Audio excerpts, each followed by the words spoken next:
Welcome back to The Gassing Station, the podcast that goes sifting through the PistonHeads forums like I have been sifting through the PistonHeads auctions. What a seamless segue, Sam Sheehan, to So a little natural. bit of auction chat, because have you seen what's coming up? Yeah, I have, and it is delicious. I wish I had more monies. Yeah, it's quite annoying, but I get to look at this every day Yeah. and I go, oh, that looks like fun. Oh, I Yeah. will need to remortgage the house Yeah. to get anywhere near that. But the thing that has surprised me, not to jump straight into an advert, the reason I'm bringing this up is because we've not had cars from this, would you call it a mark? Yeah. Yeah, Mark. I guess they very much do their own thing. Yeah. We have not one but two Brabus cars for sale, and we're not talking about a G900 Rocket, which would still be pretty badass. Yeah. But we're talking cars from, I think, are very special eras of Oh my God, definitely. of Brabus, because they're from the original Bodo Bushman. Is that how you would pronounce it? Yeah, I think that's right. I mean, how else would you say it from an English point of view? Brabus legend. Yeah. You know, one of the co-founders of the company. He is the bus in Brabus, because it's the surname. Yes, in, of course. In the two names. Okay. Anyway, so we have, first of all, a 2002 Mercedes SL yes. Brabus. Now, Brabuses usually have a name that go along with them. Yeah. This one doesn't, though, because they only made two. Okay, so it wasn't worth giving it a name. Yes. And not only did they commission two of these, but it was done because the person who commissioned it was busy mates with Bodo Bushman. Right, yeah.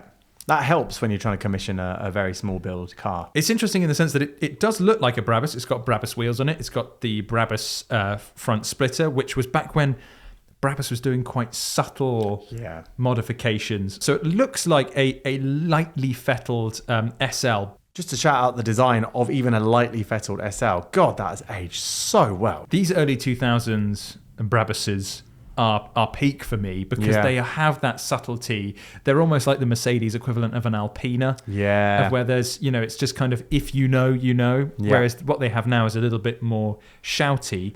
A lot more, yeah. Oh, yeah. So there are, Brabus does kind of like a range of things that they can do for your cars, especially now. It's not just engine performance, it's also a luxury thing as well. Here, it's more of the lightly fettled side. So it's 410 horsepower from the 5.4 litre naturally aspirated V8, but which is still more than enough. Oh yeah.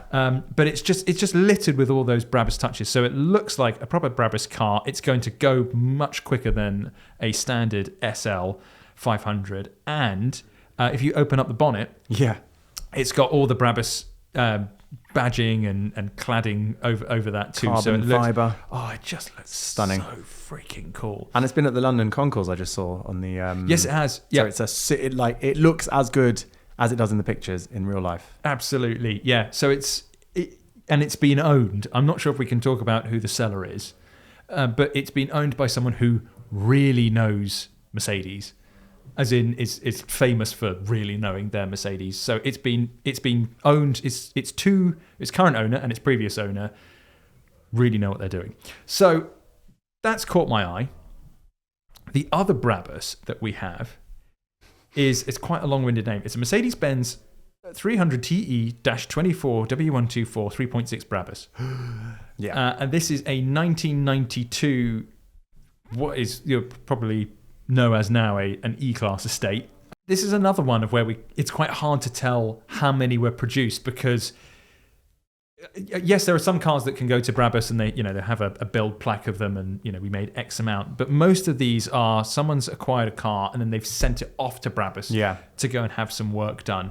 So with this one, I believe they came out with 3 litre straight sixes, and the owner the original owner bought this in Japan and then sent it over to Bottrop in Germany to go and get worked on. It was bored out to 3.6 litres.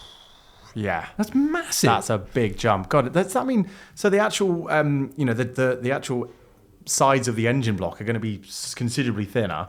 Must be. I mean, there's just probably going to be barely anything left of it because of how much larger that is. Wow. So it went up from, I think they estimated the original power to be from around 210 to 220. Yeah. And it's now producing 280. Nice. So, which from a car from the early 90s is pretty considerable. Yeah. Still going to give you a kick in the backside. Not only that, the interior has been retrimmed in buffalo leather. Ooh. So is even more plush than your standard leather. A buffalo's softer. I've never stroked a buffalo. I've never tried, to be honest. Never I don't think got I've ever close to been one. in anything Don't with think I want buffalo to. leather, but you can if you buy Wow. this Brabus. But it's also got the Brabus body kit on it. It's got the Brabus monoblock wheels. It's not black and it's not grey. It's kind of in between. That's great. It just looks pure evil. Is it a 7-seater? There are seats in the boot. Yeah. It's got the rear boot seats. So this one even has the original. It's still got like its Japanese aftermarket. Is it a Pioneer system? Yeah, it's that has Panasonic. Oh, it's Panasonic. Okay. So which just kind of shows you its original life. It was imported here in 2015. And from what I gather, it barely moved. It went under a full restoration. Wow. And then they just left it alone. So it's ready and raring to go. And it looks fantastic. I mean, obviously it's not a DTM car, but I Yeah. can just see that design, that era of Mercedes-Benz and obviously performance Mercedes-Benz. Yeah. Such a cool era.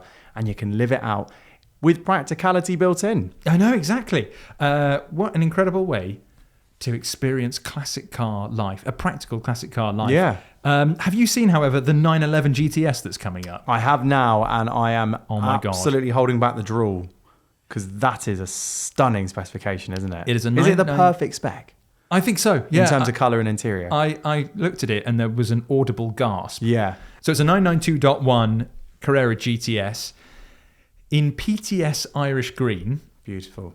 which is just marvellous. Silver wheels, Yes. sublime, and Excellent. and a tan leather interior. It really ticks all of it. It's Because kind of like a light tan. Yeah, because I've seen cars before, maybe not actually on a 992, but they've gone with a gorgeous green and then there's black wheels or something. But this is silver wheels, yellow calipers as well, which is quite nice. Oh, yeah. If they were orange, you could have had a little bit of an Irish theme going on there. It would have been a bit Yeah. horrible, but yes, you could have. Yeah. Yeah, But the yellow looks much better. it does look good in yellow. And that interior as well is absolutely stunning. When these first came out, I wasn't too sure, because obviously with all the screens, you lose a lot of the analog dials that were on earlier 911s, but they're not aging because they're still so new, but dare I say they are aging quite nicely. They look really good. I mean, it's one of those cars that obviously it's still pretty new, but it was still quite simple in design. They had plenty of buttons. Yeah. So it's not something that completely went over to touchscreen. Good damping on the buttons as well. Oh, Nice quick lovely, action. Yeah. lovely damp buttons. It is a PDK, Good boxes. but I mean, I think the 992 is when the 911 became a proper GT. Yeah. Became a little bit more than just a sports car, and so I think it suits a PDK Yeah. quite well. And this spec as well does. You're right. It's not a racy spec, is it? This is a gentleman spec. So it's it suits that more relaxed. Although having said that, a PDK is a fantastic high performance gearbox as well. I think that's the best. I'm just looking at it again now. Yeah. I think that's the best spec 992 I've ever seen. Yeah. It's astonishing. It's gorgeous. Yeah. And because these things are so quick, even at the bottom, I mean, this is a GTS, but even a standard Carrera, they're pretty quick now as they come out the box. Oh my God, they're rapid. So Yeah. it's not like earlier ones where you might have thought, I need to go up the ranks to get into something exciting. These things are really quick. 473 brake horsepower. This is serious performance, and as you said, Grand Tourer vibes if you need it to have that. It is just perfection. The other Gorgeous. one here, where the colour scheme may be a bit more divisive, but I kind of wanted to provide a more. bit more flesh on the bone to this, because I think some people look at it and they maybe don't fully understand it. We've got coming up a Bentley Continental Super Sports, in air quotes, Bumblebee edition, right? So this is the original Continental Super Sport. I say the original one. The 2011 spec Super Sport, 621 brake horsepower, W12. It's not one of the two-seat ones that we sold last year, but that just means it's usable. The thing is, though, it's the colour scheme that really sets this apart. Yeah. So Bumblebee, you would think black and yellow, which is exactly what this is. It's got yellow Super Sport decals down the side. Yeah. It's got yellow wheels. Which you can't miss. No. They're quite substantial. Yeah.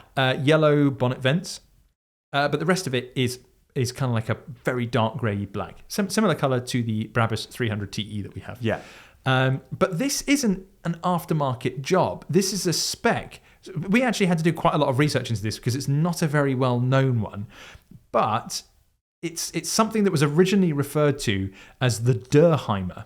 The former Bentley CEO, Wolfgang Durheimer, went to Mulliner, Right. which is Bentley's, bespoke division, Yeah. and said, I would like this spec for my super sports. I want it blackish with yellow wheels, yellow super sport decals, and yellow highlights on the bonnet. And we believe they then went and made 5 of them. Right. And this is one of those cars. I wonder if they do the 5 because that justifies spending money on, sort of an economies of scale, albeit 5. Maybe. Although you'd think because it's mostly a paint job. Yeah. And that he is the CEO, was the Yeah. CEO of Bentley, you would go, okay, we could probably do a one-off. But Yeah. but maybe lots of people at Bentley at the time thought, Fancy I a bit want of one that. of these. I Yeah, want one yeah. of these. Let's go and make 5 of them. Yeah. And spread the love. There is a couple of, a quote, aftermarket Yeah. additions to this one. So the rear wing, as far as we know, was not factory. And there's also some stickers that the seller or one of the previous owners has put on, which, if you like them, keep them on. If you don't like them, they'll be nice and easy to take off. But otherwise, it's an exceptionally rare spec that I think looks pretty cool and has an interesting story behind it.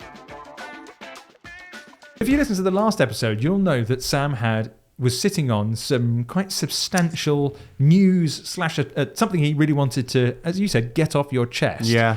It's going to be So hard. now's the time, right? Oh, yeah. Well, I have been keeping to myself, not even telling family and friends. It sounds like I'm about to join MI6 or something.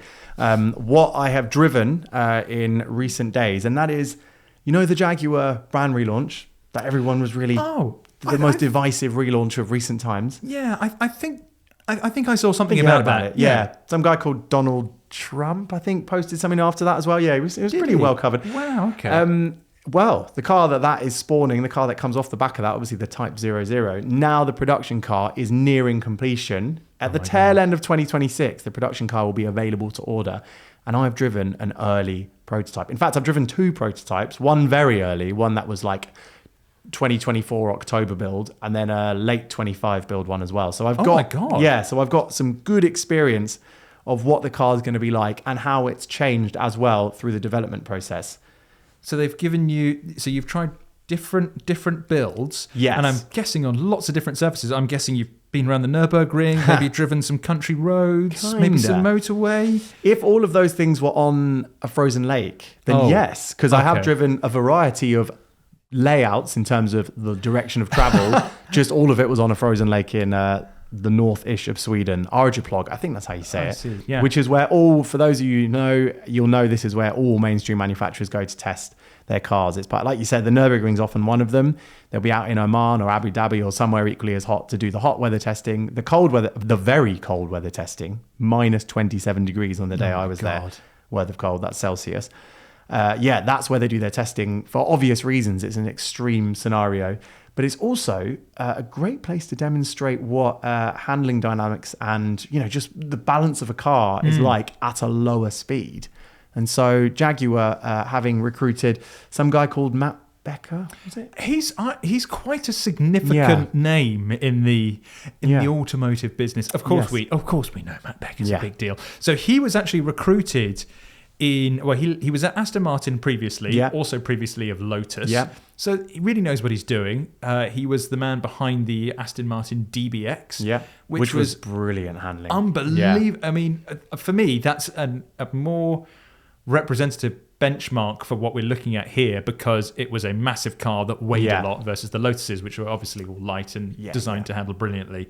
DBX drove fantastically. Build quality was a bit funny, but that wasn't his department. He left Aston Martin, I believe, in 2021. Yeah.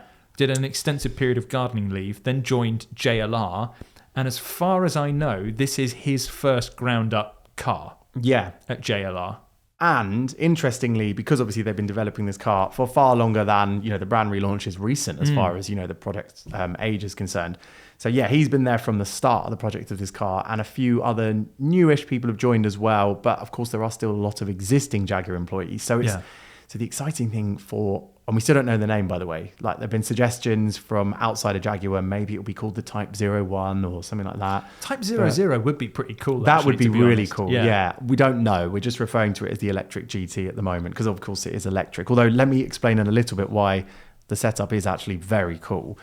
But yeah, it means that this car is being developed with both new and old mindsets. And when I say old, I don't mean dated and rubbish. I mean in keeping with Jaguar's best bits. Yeah. So when I was driving out on the lakes and, sampling cornering, they were demonstrating that there was a big circle you could do skids on. I got the angles were so big, by the way, in some of these skids. I had to look backwards to see the direction of travel because it was so capable at just going sideways on snow, which was amazing and ice.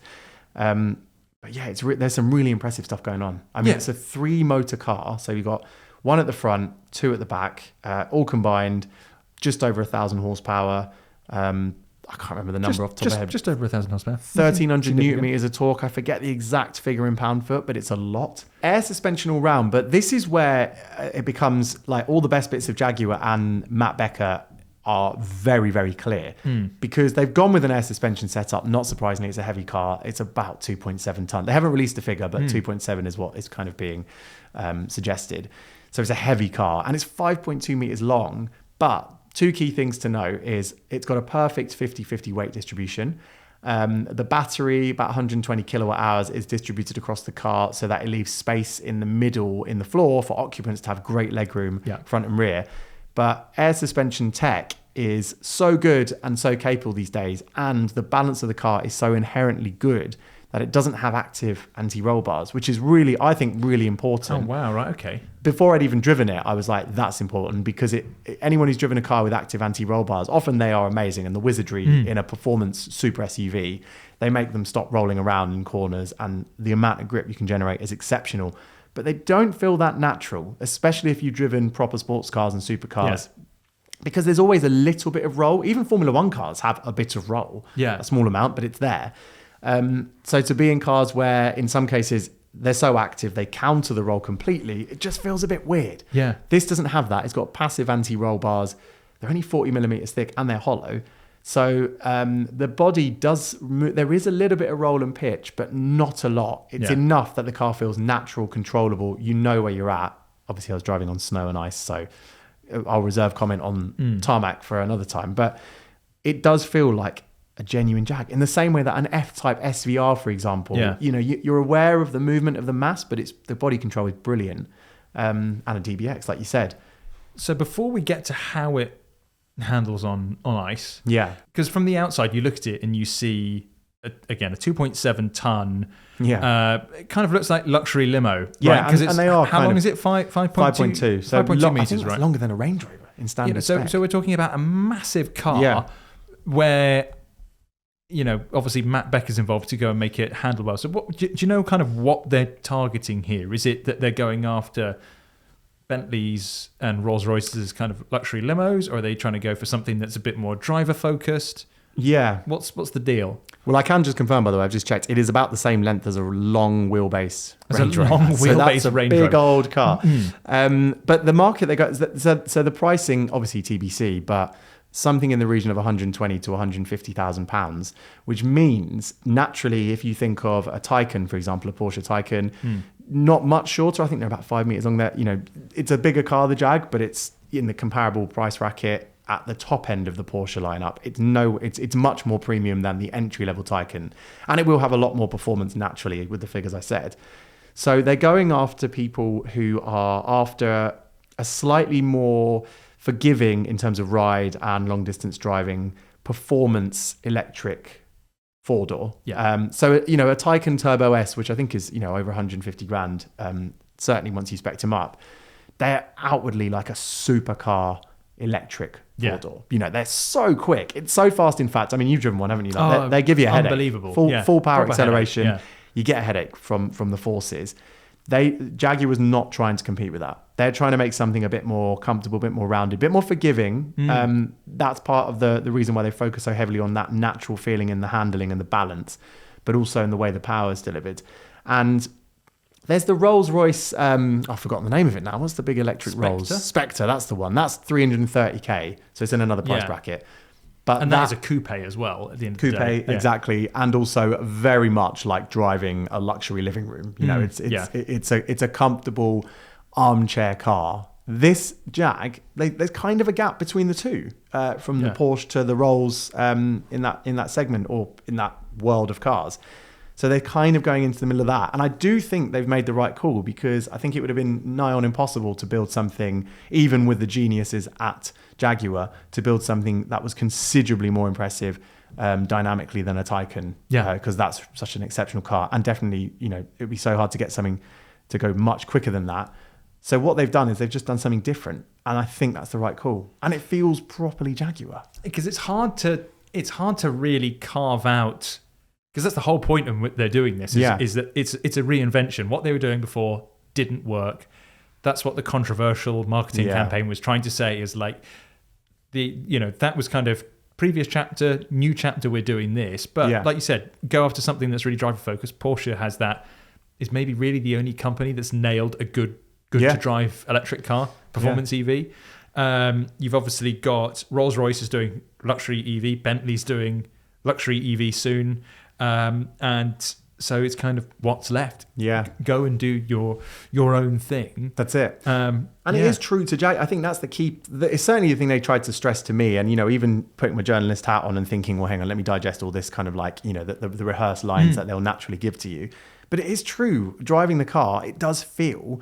I mean, if you blindfolded me and said which brand has had an input in this, I probably would have said Jaguar, Alfa Romeo. I think I've mentioned on this pod before, that very easy to balance. The pivot point is quite literally where you're sat in the car. And it's a very long car. Which is amazing. Yeah. And so it just feels so natural to have it sideways. It doesn't feel...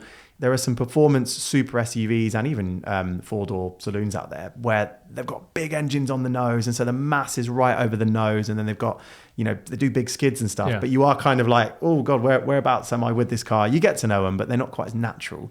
This just has that really good central balance. I think the biggest challenge this car is going to have in the UK is the length of it. I mean, for me personally, where I am driving around in town all the time, it would be difficult to live with a car that big.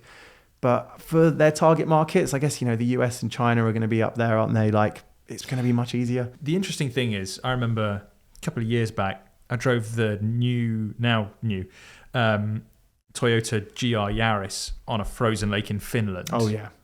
And when you're doing that and you're kind of sliding it around, the benefit that you have there is you can kind of play with the torque from the turbo. So, you know, you're just kind of waiting for the boost to come in, and you can just kind of try and balance it that way. And because it's so analog, it feels quite intuitive. Do you get kind of a similar feeling from the Type 00 when you're driving? Does it feel quite, dare I say, without the adaptive anti-rolls, the active anti-roll? I have to emphasize that it is analog in that sense, and in the purely suspension sense it is analog, but in the powertrain sense, obviously, aside from the fact it's electric, it's not, because... So what they've done is they've got the front motor at the on the nose, which is obviously powering the front wheels. It's all-wheel drive. But the torque is split, not using torque vectoring, but it is effectively torque vectoring, but it's not the purest form because it's using the brakes to manage the torque on the front. So you might think, oh, that sounds a bit low rent or whatever, but the rear axle is where all the action's at. Obviously, that's 950 horsepower potential, although neither motor produces its maximum horsepower really because of the way the torque is juggled, the power is juggled. So the rear has two motors and each powers its own wheel. So that is the purest of torque vectoring because you are literally just controlling two motors individually to manage the way the power's put down. And so the feeling that gives you from behind the wheel, even when you're going sideways, is that you just have this exceptional amount of, I was going to say throttle adjustability. Obviously, there's no throttle in an electric car, but for ease of use, you know, the throttle adjustability, which is if you've got a small slide on and you want to have a bit more, you just feed in a little bit more power, and then you feel the rear bias of the car, bring the rear around a bit more. You want to straighten the car up a bit more, you can come off the power. It's really, and the actual work they've done on the accelerator, it's one of the first things I noticed, really, really good. They've nailed it before with the I-Pace because I think it was really good on that as well. But the way Porsche obviously are really good at it. I think I've called Hyundai out for it before as well. But a lot of EV makers don't get it right. Exactly. It's either too thumpy, too quick, or or they've gone down the Rolls-Royce route, which is that the accelerator's really long in that car. In this, it's just really intuitive. And so you're managing power, which is being passed through a very high-tech drive system with supercomputer tech, but it feels so natural. That's amazing. That's what I was trying to get at, because having driven a fair few super powerful EVs, the ones that don't get it, it's really uncomfortable. It just feels unpleasant because it's a bit like a switch. Yeah. Even if you do really, really gradual throttle progression, you just get to a point of where it goes, okay, I'm going to give you everything now. Yeah, and you get that thump in the back of the head. And you if you sneeze and you've added like 400 Newton meters of torque by mistake. Horrible. But it's that kind of thing where it's like, you're in performance mode now, so of course you want it like a switch. Yeah. So when you say 1,000 horsepower mega GT on a frozen lake, that sounds really quite unpleasant. But it's incredible that they've it sounds like that it's, because if it feels that intuitive and that progressive on ice, that's what it's going to, in theory, that's how it should feel on the road when you're just cruising around. In theory, I have to say, like, firstly, the car is unfinished, so all of this verdict is, TBC, because they might make loads of changes. But also, on snow and ice, the key thing you do get is, like I said, the balance, which is always good. If balance is good on snow and ice, it's probably going to be good on the road as well.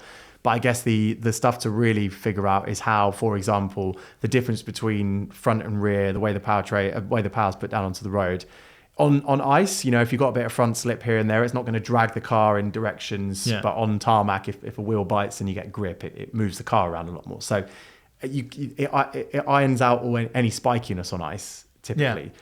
That's for the road surface before we can decide what it's going to be like. But all things so far are good. And as Nick noticed when he was passenger riding in one December last year, the ride on tarmac, which I can't really comment on, but I did feel like the ride was good on the bumpy snow.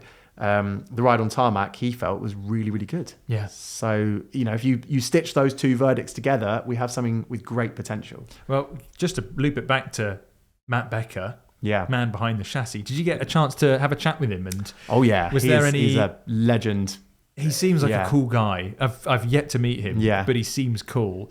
Did he give you kind of like, because he's now worked on some radically different cars. Yeah. Did he give you any kind of idea of what it was like trying to make a 2.7 ton electric limo handle well?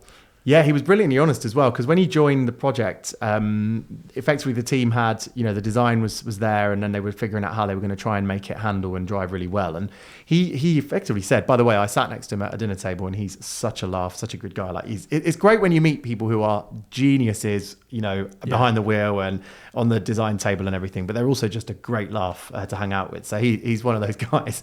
And so he was saying how everything from, initially he thought, because of the bonnet so long in that design, his biggest concern was, is this going to go around corners like a gigantic Caterham? And that's not an insult on Caterhams, by the way. Caterham's obviously a fantastic handling car. It would be hilarious. But he's been briefed to make a Grand Tourer. It's not a Caterham. So he was like, how, if I have this car that has the same kind of driver positioning and everything with the length of a bonnet versus the rest of the car of a Caterham, surely it's just going to have the driving dynamics of a Caterham.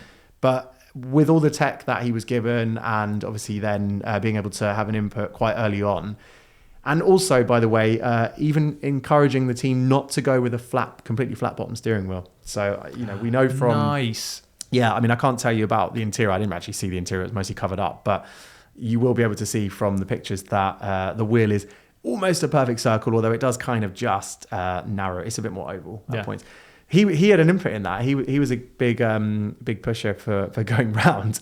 It makes sense in a GT, and also for sliding, which is brilliant. Of course, yeah. I hope. Can we bleep on this podcast, or shall I just insinuate the word? He gave a term. Give me a PG alternative to the term. Okay. He described, because this was actually the thing I noticed when driving the car, and this was another thing that he's really proud of. It's got all-wheel steering. All of them have all-wheel steering, and that's one of the key ways that they've managed to give the car the driving dynamics they want, despite the length and obviously the mass. Turning circle is exceptional, by the way. It's like a Ford Focus. I think it's an overused term. Wow. Something like Ford Focus. It is about the same. But he said not only does the steering lock give you great maneuverability for turning circle, but also it offers you an Shizer lock. Sorry to the German listeners. I see. That's good. Yeah. Because, I think we can get away with that. Yeah, because effectively the steering lock at the front is up to 43 degrees and at the rear is up to 6 degrees, which is a lot more, the front one especially, is a lot more than your normal car. So you've got a lot of space to put some corrective lock on. And I did that, and that's when I was looking through the rear window, going sideways. And because the way the powertrain puts the power down, on the snow and ice at least, even when you had a lot of lock on, and then you were like getting back on the power, you weren't rushing to take the lock off for fear of being shot in the other direction, because it was just clever enough to manage the torque. It's a forgiving car. So I really hope that translates really well onto tarmac, because honestly, this could be a car. It's not going to be the supercar. People who drive a Model S Plaid or whatever can, shout in the comments, oh, my car will be because it's going to be over 3 seconds to 62, which for a car with that much horsepower doesn't sound that quick. But it's the way it puts the power down. It's the way it's on your side. I think that will shine in this car. Yeah. So long as you can find a parking space big enough for it. It's the kind of, we've talked about this before when we were talking about the Focus, when they axed that, and how we were talking about Richard Parry Jones creating a car that felt good. Was it the first? It was the 50 meter test, wasn't it? If it feels good in those 50 meters, because what you've explained is all stuff that is never going to happen to a Type 00 owner. They're never going to be taking it on ice. They're never going to be sliding it around. I highly doubt anyone's going to get anywhere near opposite lock other than Journo. But if it's capable of doing all of that and feeling natural, it just speaks volumes for how that car should hopefully feel when it actually ends up being a production car. And it's got drive modes, so like an Alfa Giulia Quadrifoglio, and like all the good Jags of recent years as well. Like you can put it into a mode where the traction control and the ESC are a little bit more forgiving. They allow you to have a bit of fun, but you're not completely on your own. And so that balance you will be able to feel that balance and that, the slight, I say playfulness on snow and ice. We'll see how it is on the tarmac, but that adjustability, even without switching off all the systems. The two prototypes I drove, one of them you could switch off the systems completely. The other one was more focused on demonstrating other stuff. And so I was able to cycle through the modes right all the way through to everything off. And the transition, even at this unfinished stage, was good. Comfort mode was secure. It didn't want you to slide around too much, although it wasn't weirdly, it did allow you to get like a degree of pitch. But it was, when you went through the modes into the sportier stuff, then it just started to feel like a real Matt Becker, and also credit to the rest of the team, because they're all putting an amazing input here. It felt like a real, it just, like I said earlier, it's that Alfa, Jaguar, they're kind of the brands that have always got this right, and it feels, this feels like that. Well, Jaguars have always been, especially in the last 10 years or so, have been really good to drive. So it's got that nailed. It's just all the other elements, one of which is how it's actually going to look as a production car, because we've obviously seen the concept. I think if you take the advert out of it, I don't think people had as much problems with the concept as the advert. So let's just kind of package that up, package the video, take it away. That's done and dusted, right? You've got the car. The controversial things about the car was the leaper. And the absence of it. And potentially there was a press car that was in pink. And I think that was about it. I think the design is always going to be divisive. But that's just design and how it's going to be. True. So have you had a look at did they give you any kind of peek at the production car? Is it going to look like that? Not a physical one. I have seen pictures of it though. Oh, yeah. Can you talk about it? I'm not allowed to talk about it. That was like embargoed forever. But I mean, I know, because I know people have said this earlier, because I think some of the passenger riding journalists who got to ride in the car in December have sort of voiced subtle. They've said effectively what I can say, which is that if you like the concept, you'll like the finished design. That's cool, and that's not going to be surprising, because if you look at the camouflage car, it looks like the concept. But proportion wise, pretty much. The details and stuff. There are some tweaks, and I'm sure there will probably be even more tweaks, because as they go through pedestrian safety testing, etc. But fundamentally, it's going to be one of those cars where we go, God, they did a really good job of carrying through what their vision was through to production. Well, we were talking on the previous podcast about the F-Type, weren't we? And how when they released the concept of that, I was like, it's it's never going to look that good. It's like, Yeah. oh God, it looks identical, just Yeah.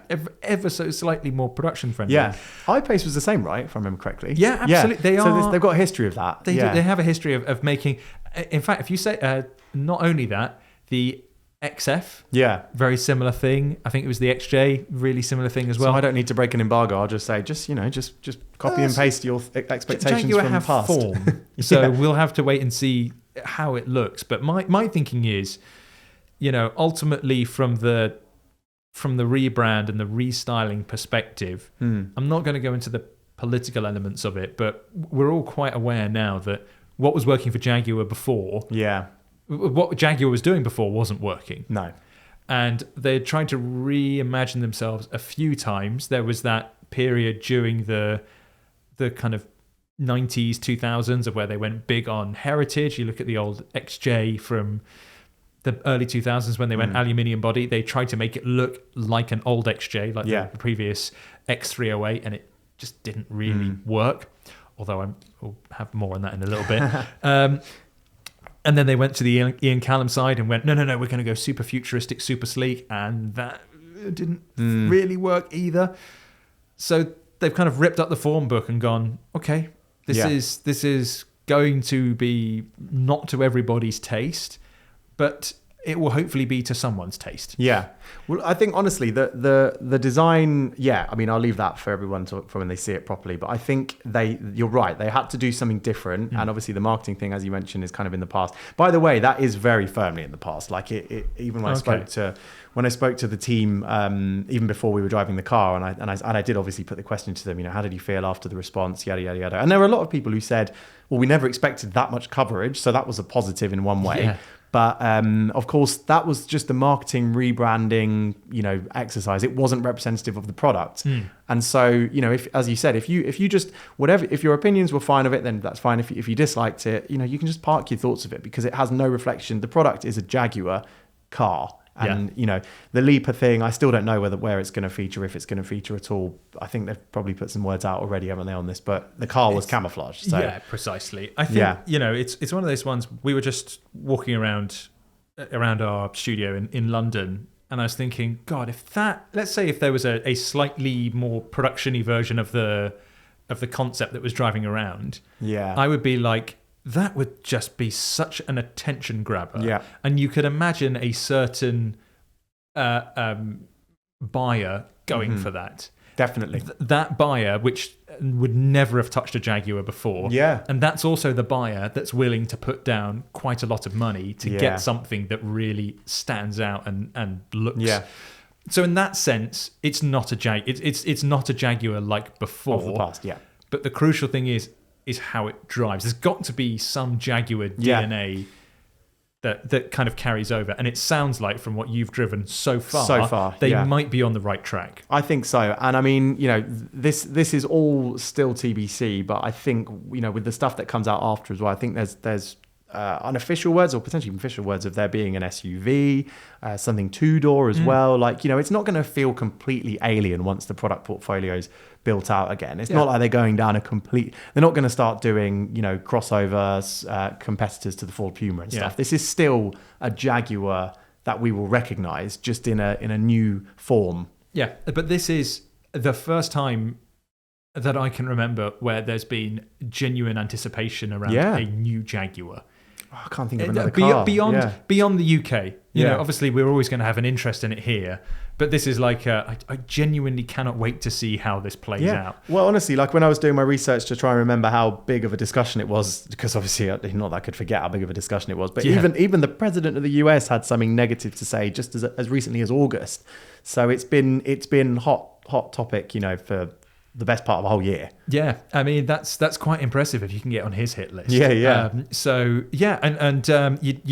You've got quite a skill of being able to find out from car manufacturers if they're going to shove an engine in something. I'm guessing Jaguar didn't give you anything on that. I did actually jokingly ask. I went, so when's the V8 conversion coming? And funnily enough, a few of the guys, because this is one of the brilliant things about Jaguar and the Land Rover team, like, is when you meet them, it doesn't feel like you're at a massive OEM. Always. Not that that's no insult to a lot of other brands. It's the same when you sit at dinner with a Porsche engineer and stuff like that. But it's consistent with these guys. You could almost be at like a Lotus-sized or a Morgan-sized operation, because one of them, you say, when's the V8 conversion happening then? And one of them goes, oh, don't tempt him. He'll sign off that. Not that they would put it to production, but they might do a one-off. But no, there won't be anything. I don't think number one is from a brand point of view, it would be the biggest U-turns of U-turns. Yeah. I don't think it's physically possible.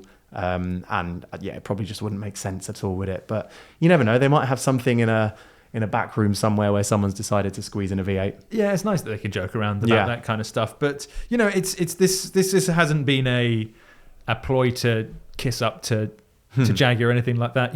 My view is always approach every car with an open mind. Yeah. Until you drive the thing, until you see the final product and it's out there. It's really just all about gathering information at this point. So, well, there's plenty of, just to jump in quickly, just to provide some balance, because I probably sound completely like I've got a brown envelope addressed from a Jaguar, which I don't. Drinking from the Jaguar Kool-Aid. Yeah, but just to throw in some balance, there is plenty of room for them to mess it up, because as we know in modern cars, interiors and primarily the use of buttons can win or make you love a car or hate a car. I'm definitely guilty of throwing some cars in the bin as far as how much I like them, based purely on how easy it is to turn off the ADAS stuff. Oh my God. I didn't get to engage with any of that because half of the interior was covered, and the few buttons I could see were either not marked up or were clearly just a mock-up or something. They didn't have that nasty old rubber that they used to use on stuff, did they? Well, it was still a prototype, so a lot of the Good materials point. inside were just like the worst of plastics. Old switchgear, so the interior was completely unrepresentative of the finished product. I could make out like a big screen across the top and a smaller one there, but even that could change.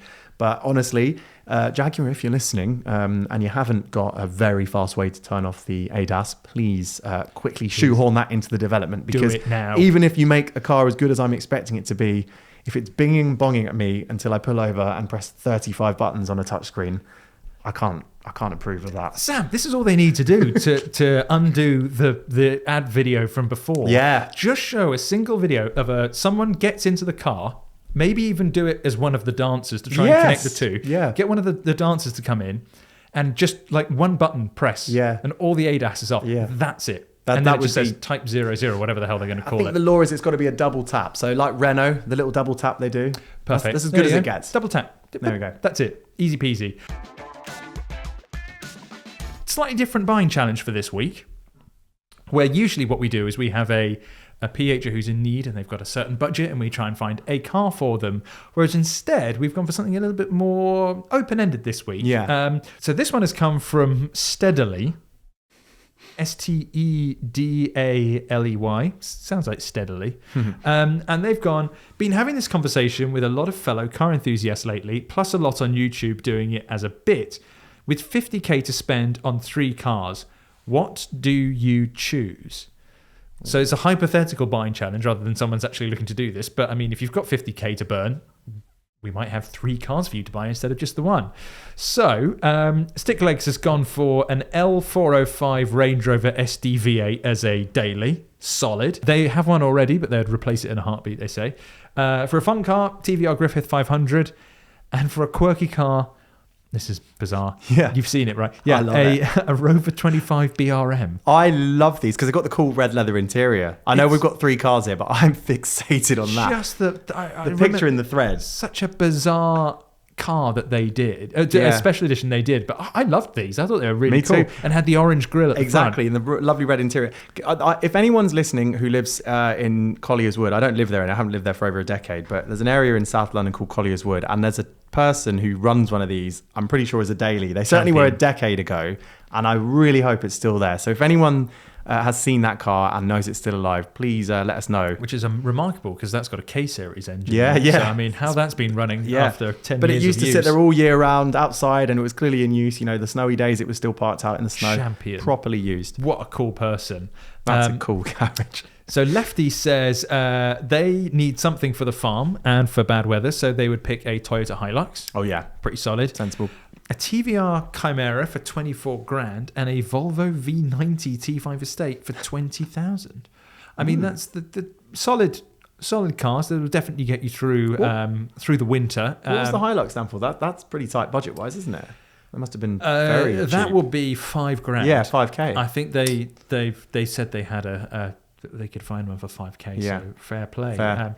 Friend of the pod, Serb 4.5 Lee said, speaking of champions, I'd stick with the three that I've already got, although like many, I'd get tempted to change them occasionally. An F82 M4, which is around 25 grand now. They've had it for 5 years. A 370Z Roadster, which you could get for 10 grand now. That's not bad. They've had that for 7 years. And then a Caterham 7 for 50. That's a epic three-car garage. But I was waiting for the sensible one and it just didn't come.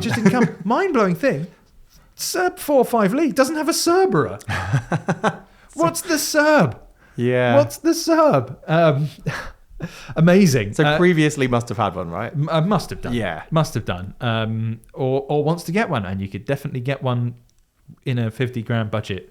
So Sam, this was a huge amount of fun. Yes. Because there's different ways of approaching the cars. Do you get 3 fun cars? Do you get do what Sticklegs has done and get a daily, a fun and a quirky car? How have you approached it? Well, I tried to be different and then ended up being fairly predictable for 2, but then I came across an absolute blinder for my third choice. So, okay. Yeah, so I'm not going to surprise anyone with my first and second choice, I don't think. So I've approached it in a very, I think, PH way, which is something for your B-road blasts, maybe your track days, then more of a city car or like the small car that's easy to park. And then I just wanted like a barge, but then I accidentally went to something a bit, which I actually now really want as a choice. Shall I run through them? Go for it.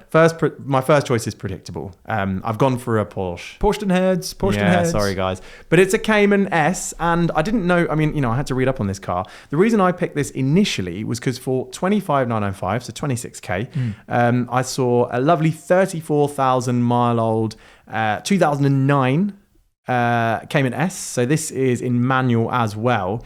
But it's listed as one of 69 UK cars because it's a limited edition and it's 444, so car 444 out of 700. So I didn't even know. I was about to say, but to me it just looks like it's got a really nice spec on it. So it gets a few extra bits. Key thing, which is kind of negligible, I guess, depends. Your breakfast would have just as much of an impact on this, whether you had toast or a full fry up. But anyway, it's got an 8 horsepower jump on standard, so whole 8, 303 brake horsepower. But it does have, and I think this is really important, is the sports exhaust, which has been pinched from the RS60 Spider. I think that really alone cool. is worth this standing out. Slightly stiffer suspension, and then a few graphics and stuff. It is in, boy racery-ish white with black wheels, but because it's a Cayman, I think it looks really cool. Yeah, you can forgive that. And Porsches look good in white. They do. This looks so good, and it's going to make a wonderful sound with that exhaust. So that was my first choice, which is my track day and B-Road Blaster. My, pop down to the shops for some more eggs or, drive around in the city. I was thinking of a Mini Cooper S, like an R53, but then this Abarth 595 caught my attention, and I thought, this looks really cool. For £9,095. Yeah, exactly. It's 31,000 miles. It's not the one because they've got up to 160 horsepower. This is the 144 horsepower one, which is because I needed it for the budget to afford the other car I've got in the list. But it looks great, and I think because you got the Cayman as your fast thing, I wouldn't mind if I was 15 horsepower short in one of these. It's still a cool little thing. Great finish, red exterior, red dash. Plenty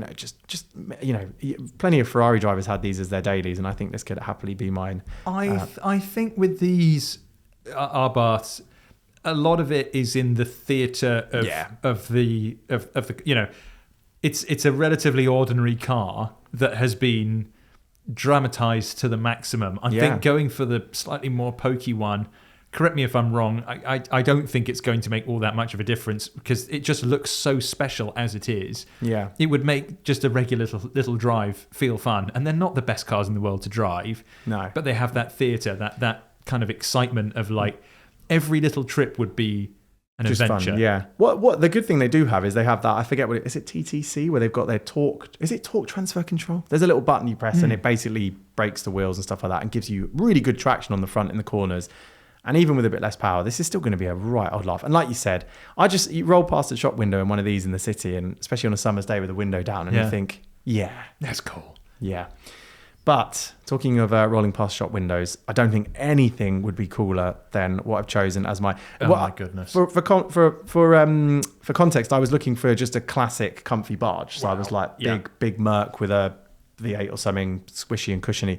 And then accidentally, but very happily, stumbled across a 1990, which is actually the year I was born, Bentley Turbo R, not only in the most cool and gangster spec, and I want to add to that why I'm inspired by this in just a sec, a nod to a film, but also with the woodiest of interiors I've ever seen. That is pure bark. Yeah, it's gorgeous. So I don't know what type of wood that is. That's got to be walnut, surely. It's a forest. I think it's okay. I believe that's walnut. It is it not only all over the dashboard.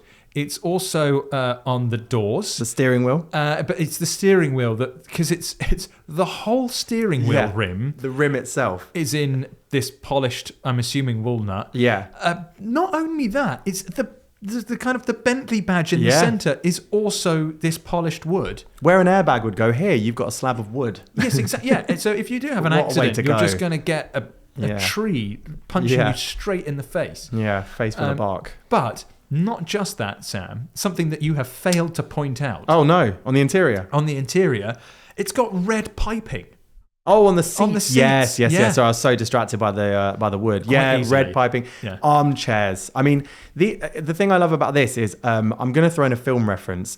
People will probably have seen this. It's from the year 2000. It's called Sexy Beast, and I hadn't seen it. It's a Ray Winston film, and I hadn't seen it until very recently. And I've just since then been dreaming up of buying an old Jag or something, just something a bit like, all right, mate, how you doing? But like I'm a bit dangerous, but I'm also like a nice geezer who goes down the pub. You are a London geezer as well, are you not? Well, I am. Yeah, from London, but unfortunately didn't inherit all the coolness of these geezers. But yeah, but you could do if you had a Bentley for Turbo 15 grand. And the film Sexy Beast, if you've not seen it, definitely go watch it because it's a masterpiece. But this car would be absolutely perfect in it as well because look at the way. The nose. It just has they might have machine guns in the boot. We're talking suitcases of cash. We're talking £15,000 for a Bentley that isn't ropey. Yeah, it looks immaculate. 14,995. So if you're saving a fiver, I don't know if that counts, but honestly, it's mega. I could look at this all day, and I really, really want it. Master helmsman, Sam Sheehan, once again going for a Uber barge. Yeah, very, very cool. Imagine that next to the Cayman and the Abarth. That looks ridiculous. That's a proper Bentley, that isn't it? Yeah. I have gone down an extremely different route to you. Yes, good. Well, sort of. I've got one that's a little bit comparable. Yeah. So I've gone for I like a barge. Yeah. So in that sense, we've got something that's comparable. So I've got a barge on there. I love wafting around. For something that is just for daily driving, I want something that's smooth. I want something that's powerful, and I want something that's quiet. Yeah, yeah. And an EV doesn't quite fit into my lifestyle. Are you going to say the car you've just bought? It does. The car I've bought is perfect, but that wouldn't come into this. I mean, I've got to split it. Yeah. 50 grand across 3 cars. Yeah. And I don't want to be predictable. So I've got one car that does that. I've got a second car. I want a sports car that's fun, got a bit of theatre, just as a joy to drive all of the time. And then the third car is chuckable. Nice. I like something that, I feel like I can get into it and just drive it at maximum attack all the time in all weathers. Yeah. So I'm going to start with that car. And I can't believe I haven't picked one already because I am a huge lover of these. Yeah. It is a 2007 Subaru Impreza WRX STI Type UK for £14,895. That's the same price as the Bentley. Bentley's. Absolutely. This is... both have 4 doors. Yeah. That's about where the similarities end, to be honest. The driver of that's more likely to glass you. This guy's going to machine gun you down. But that's true. There's a bit of violence in both. Actually, there's you could be a gang. Well, yours is a gangster. Mine's more of a gang member. All right, mate. How you doing? Yeah, I think mine doesn't talk. They just get straight to clobbering. Yours is still probably like, oh, mate, but you're a bit more like... Is that right? Yeah, a little bit more in your face. A little bit more in your face. Well, for a standard for a standard Subaru, perhaps. Yeah. But this is a silver.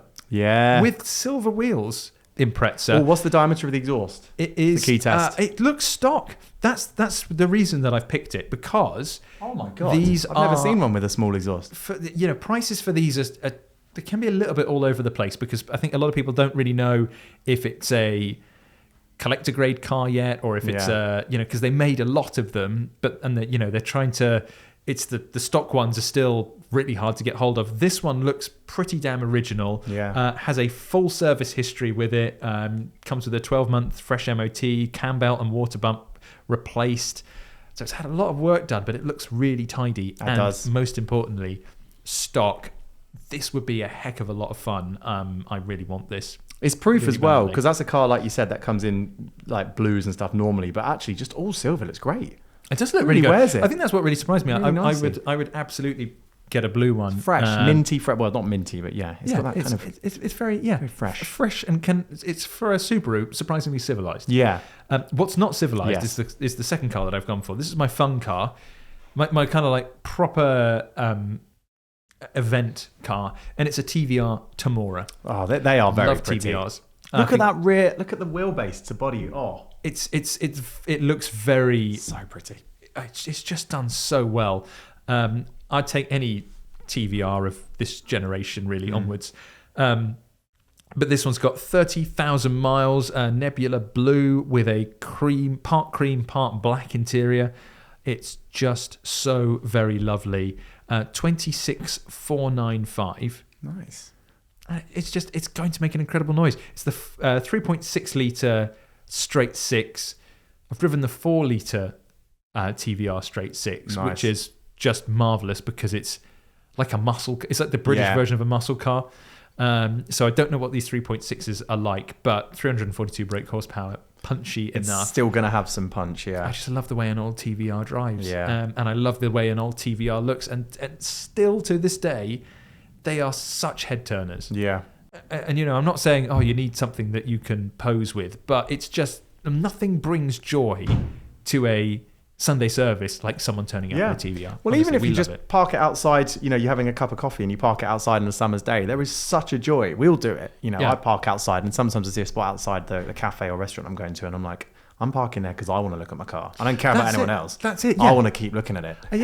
That's a really good point. I don't care if you want to look at my car, but I want to look at it in a certain way. And you're with your partner and you're like, no, I'll face the window.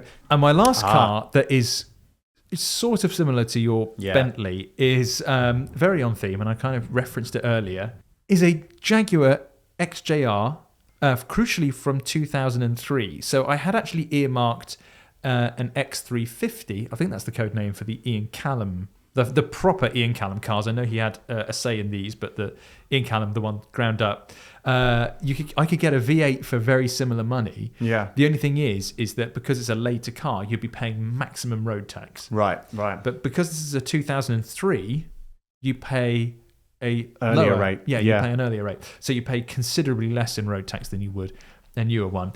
This one's in a kind of a bluey silver. 81,256 miles, 4 previous owners, 10,995. Bloody hell. That's a lot of car. It's a lot of car. However, I've seen, because I was originally looking at these before I bought my 4 Series. Yeah. And admittedly, it was very hard to find one that wasn't falling to bits. Yeah. They're all super. A lot of them aren't looked after. Yeah. This one's an exception. This one looks like it has been properly well looked after. The last few MOTs have been squeaky clean. Beautiful. It looks great.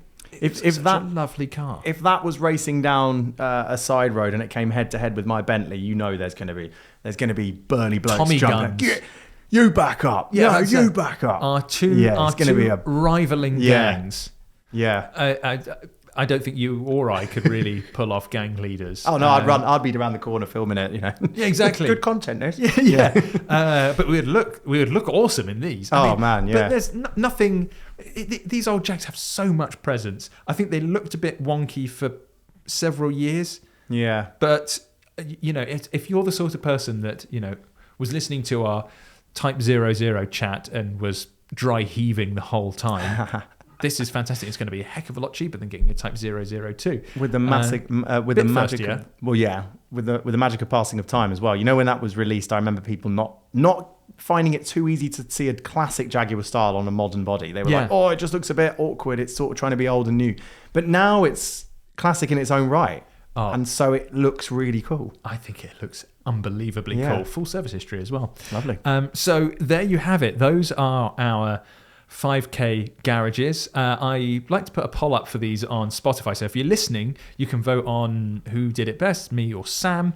You can also submit your own. I'll put a story up of this on the PistonHeads homepage. I'll link to the thread so you can jump in, put your own in there. It's just a lot of fun. I love doing this kind of stuff because it makes me think one day, well, if I ever had 50 grand lying around, why spend it all on one car when I can have 3? Yeah. And you've done your research now. Epic cars. Yeah, completely ignored. Well, I didn't ignore tax with this one, but insurance and all of that. But who cares? That's for future 50 grand disposable cash me to worry about. Sam and everybody else, we're going to have to call it there. Usually we'd do a third topic now and just do some general chit chat. But Sam's got to go and catch a flight like half an hour ago. So we're going to let you run off. Is there anything you want to say before I bring an end to the show? Well, I can bring actually some more updates on. Of course, I'm going to be pushing some brands on their engine reintroductions. I'm going to see a brand tomorrow, aren't you? So, yeah, I was just about to say this tonight. brand is one of the brands, but I don't know if I can mention them. And also, I am very, very excited to keep an eye on what happens to this Bentley because next week I might have bought it. I don't have the cash, but finance. Oh God, can we start a campaign for Sheehan to buy? I want it so Bentley much. Turbo R. It would be so cool. You'd know He'd when be I was the arriving. Friendliest gangster ever.